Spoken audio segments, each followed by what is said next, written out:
Hey guys, Tariq here. In today's video, I'm going to show you how to add the fade effect to your photos in Lightroom. It's one of my all-time favorite editing tweaks.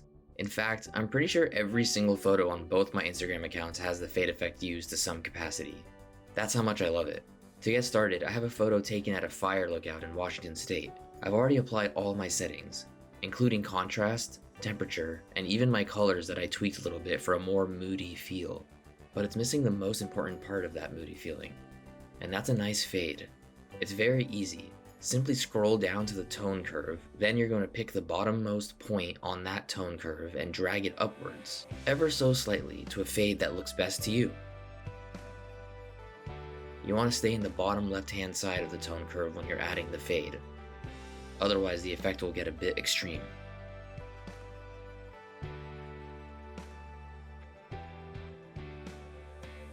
If you found this information valuable, please make sure to like this video for the YouTube algorithm, for other creatives to find this video as well. Also, don't forget to subscribe so you don't miss videos just like this one that I'll be posting in the future. Thanks for watching. I'll see you guys in the next video.